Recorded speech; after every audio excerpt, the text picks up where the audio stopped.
साद रिजवी साहब के साथ जो मेरी वहाँ पर गुफ्तगू हुई, जो मेरा उनके साथ सवाल व जवाब का सिलसिला था, वो किसी एडिटिंग के बग़ैर वैसे ही ये जुमे वाले दिन हमने उनसे नशिस्त की थी, वो मैं आपके सामने पेश करता हूँ।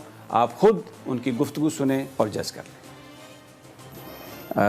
सबसे पहले तो हमारी तरफ से ताज़ियत कबूल कीजिए आपके वालिद मोहतरमी, अल्लाह ताला उनके दर्जात बुलंद करे। ये बताइए कि बड़ी एक नागहानी उनका इंतकाल था, बहुत स्पेकुलेशन भी हुई इस पर। किसी ने कहा कि इसकी तहकीकात होनी चाहिए, किसी ने कहा कोरोना है। आप, मुझे ये पता चला कि आप उनके साथ थे, कुछ हमारे साथ शेयर करेंगे कि ये सब कैसे हुआ, आपने सब कुछ देखा? बिस्मिल्लाहिर्रहमानिर्रहीम। सबसे पहले तो आप तशरीफ़ लाए, आपका शुक्रिया। और उनका दुनिया से जाना वो एक ही वजह बना है जो हमने तहकीकात की हैं और जो हम तहकीक समझे हैं, वो था कि जब से फ़्रांस में खाके शाया हुए थे ना सरकारी सतह पर, तो वो एक बात बार बार कहते थे कि यार उन्होंने हमारे आका मौला सल्लल्लाहु अलैहि वसल्लम की जो गुस्ताखी की है ना, वो सरकारी सतह पर। ये 57 इस्लामी मुर्दे कहा करते थे, ममालिक नहीं कहते थे। हजूर की इज़्ज़त के मुकाबले में इन्होंने मुर्दों वाला किरदार अदा किया। ये 57 इस्लामी मुर्दे कहाँ हैं? इनका हक बनता है ना ये सरकारी सतह पर उसको जवाब दें। मतलब ये थी उनकी एक अंदर की कुड़न, और इस कुड़न को कोई बयान नहीं कर सकता। और हमारे एक शाह साहब हैं, वो अक्सर खिदमत किया करते थे। वो कहते थे कि जब से ये मामला हुआ था तो उनके कंधे कभी कमज़ोर नहीं पड़े, उसके बाद अंदर से वो जल रहे थे, और वो जलन उनकी मौत का सबब, यही उनकी इस दुनिया से रुखसती का। जी बिल्कुल यही समझना। वरना बुखार होता है नॉर्मल, आपकी तबीयत ज़्यादा भी ख़राब रहती थी, इससे भी ज़्यादा ख़राब रही है काफ़ी मरतबा, लेकिन ये अचानक से बिल्कुल लम्हों की बात हुई है। लम्हों की बात। तो आप उस वक्त, जिस वक्त वो रुखसत हुए इस दुनिया से, आप उनके साथ थे? जी, बात उन्होंने आपसे? जी, मैं उस दिन तकरीबन 12 बजे से लेकर 11:30 12 बजे से लेकर रात उनके विसाल से 10 मिनट पहले तक उन्हीं के करीब रहा हूँ। और मेरा ये मामूल होता था कि अगर मैं ज़ोहर से पहले उनके पास बैठा हूँ तो ज़ोहर की नमाज में मैं दाएं बाएं हो जाता था। अगर असर से पहले बैठा हूँ तो असर की नमाज का फुर्सत आती थी। और उनकी ज़िंदगी की एक सबसे बड़ी खासियत यह है कि हमने उनको बाएहतमाम नमाज पढ़ते देखा है, इतनी बीमारी की हालत के बावजूद। उनके पास कोई भी बैठा है, कैसे भी बैठा है, जब अजान हो गई है तो वो बेगाना हो गए। उन्होंने कहा नमाज़ पढ़ो, नमाज़ पढ़ो। मैं उस दिन करीब बैठा था कि मुझे वज़ू कराओ, नमाज़ पढ़ के आओ, बस इतना वक्फा होता था। और उस दिन मतलब उन्हीं का एक तसर्रुफ था कि मैं हर नमाज के बाद वापस आके उनके पास बैठ जाता था, फिर नए सिरे से बात शुरू हो जाती, फिर नए सिरे। और ये जितनी जहतें मुलाकात, जितनी नमाज़ों का वक्त, तकरीबन 4 नमाज़ें उसमें आयशा समेत, इन सब नमाज़ों के वक्फे के दौरान एक अलग-अलग ज़िंदगी के पहलुओं पर और अलग-अलग मामलात के ऊपर गुफ्तगू हुई, जो इंशाअल्लाह बड़ी। ज़्यादा फोकस किस पे था उनका? उनकी एक ही बात पर फोकस था, और वो बात इतनी वज़नी है कि कहते थे कि यार हम हर एक से वफा का तकाजा करते हैं। हम चाहते हैं कि मुझसे मेरी औलाद वफ़ादार हो जाए, मैं चाहता हूँ मतलब हमारे घर वाले वफ़ादार हो जाएं, हम जिसके साथ हों वो हमारे साथ मुखलिस हो जाए। तो क्या हमने कभी सोचा है कि जिनके साथ हमने इखलास करना है हम उनके साथ पूरा कर रहे हैं? अगर हम उनके साथ वफ़ा के तकाजे और इखलास के तकाजे पूरे कर दें, ये कायनात सारी आपके साथ वफ़ादार हो जाएगी। और फिर लोहो कलम भी क्या चीज़ें हैं, सारे आपके साथ वफ़ादार हो जाए।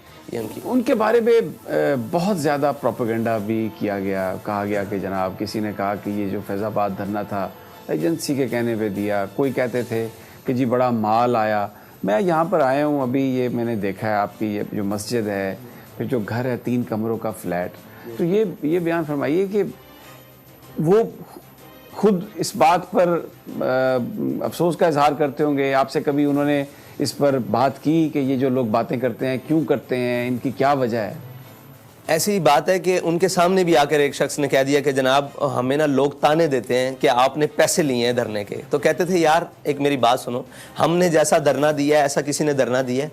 हम बेसरो सामानी के आलम में जाके फैज़ाबाद बैठ गए, ठीक है जी, शापर के साथ बारिश रोकते रहे, बल्कि बगैर शापर के भी बारिश बर्दाश्त करते रहे, शल भी बर्दाश्त किए। वहाँ कह रहे थे वो बात अगली करते थे, वो डिफेंसिव कभी भी नहीं खेलते थे, वो अटैकिंग पोजीशन में हमेशा रहे। उन्होंने इतनी खूबसूरत बात की कि वो भी राज़ी हो गया। कहने लगे धरना भी हमने दिया, पैसे भी हमने लिए, इस्तीफा भी हमने ले लिया, तो हमसे बड़ा कौन हो सकता है कि हम पैसे भी ले आए और साथ इस्तीफा भी ले आए और सारों को शिकस्त भी दे दी और इस बात पर भी पैरा बिठा दिया कि अगर इस तरफ आइंदा कोई गया तो हम उसके घरों में भी घुसेंगे और हम उसके नजरियात को भी तोड़ देंगे और हम उसके बुत बने हुए बुत को भी तोड़ देंगे, उसकी सियासत को भी खैराबाद रुखसत होने के लिए मजबूर कर देंगे इस रियासत से, तो हमसे बड़ा कौन है।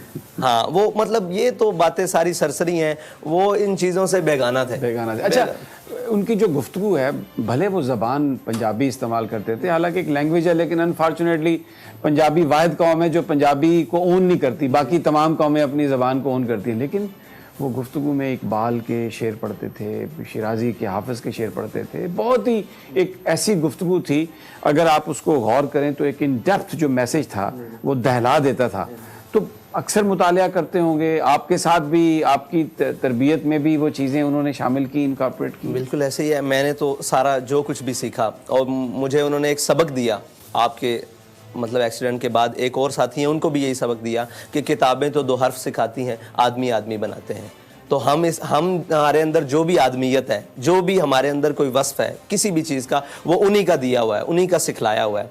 और उनके अंदर एक खासियत थी कि वो अपनी हर चीज़ को जो उनके साथ मुंसलिक थी बमांगे दोहल ऑन करते थे।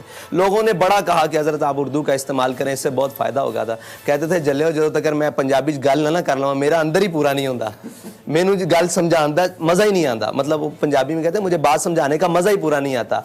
तो वो जो भी उनके साथ मुंसलिक चीज़ थी ना उन्होंने अपना लिबास बदला, ना उन्होंने अपनी वज़ाकता बदली। आप देखते हैं उनकी ज़िंदगी देखें, वो मुल्क से बाहर गए एक दफ़ा शाम के दौरे पर और बताते थे आके कि यहाँ से मैं गया, मेरे साथ काफ़ी सारे उलमा थे, उन्होंने वहाँ जाके चुगे पहन लिए और जनाब वो कुबाएँ पहन ली और वहाँ पगड़ियों के रंग बदल लिए और कह रहे मैंने वही धोती, ये धोती उन्हीं की है, ये धोती और वाइट सूट और ऊपर दस्तार और यही पहन लिया और यही पहन के सारा काम था। तो अपनी जो चीज़ थी ना, तहजीब और तमद्दुन जो उनके अंदर कूट के भरा हुआ था, उसको बड़ी खुले दिल से ऑन करते थे। जो हमारी तहजीबी बातें थी, रिवायात की बातें थी, उन्हें खुले दौर थे, इसीलिए वो पंजाबी में ज़्यादा गुफ्तगू करते थे और उसको ऑन करते थे कि लोग समझते हैं कि अजड होता है जो पंजाबी बोलता है और ये वो, बल्कि उन्होंने पंजाबी में अंग्रेज़ी वालों को मजबूर कर दिया कि वो आपकी पंजाबी में तर्जुमे ट्रांसलेट करके अंग्रेज़ी में गुफ्तगू सुने। अच्छा, ये बताइए कि उन्हें अंदाज़ा था जब वो इतने बीमार रहे कि शायद अब वक्त रुखसत आ पहुंचा, गुफ्तगू से कुछ आपको अंदाज़ा हुआ? जी, मैं उनके करीब था, ये उनका रूहानी तसर्रुफ कह लें कि उन्होंने मेरे साथ सारी वही बातें की हैं जो आज रोनमा हो रही हैं या आइंदा आने वाले वक्त में रोनमा होंगी। लेकिन मेरा एक मरतबा भी ख्याल नहीं गया कि आप दुनिया से जाने के लिए ये सारी बातें मेरे साथ कर रहे हैं और मुझे समझा रहे हैं कि रिश्तेदारी का क्या ताल्लुक है, वज़ादारी कैसे रखनी है, किसके साथ कैसे ताल्लुकात हैं मेरे, उनके साथ कैसा उठना बैठना रखना है, तुम्हारे पर ये जिम्मेदारी हैं, ये जिम्मेदारी हैं, ये जिम्मेदारी हैं। इस मतलब तारीख के हवाले से सारी गुफ्तगू उन्होंने मेरे साथ की, लेकिन मेरा एक वक्त के लिए भी ख्याल, एक लम्हे के लिए भी नहीं गया कि ये मेरे साथ ये ऐसी बातें क्यों कर रहे हैं।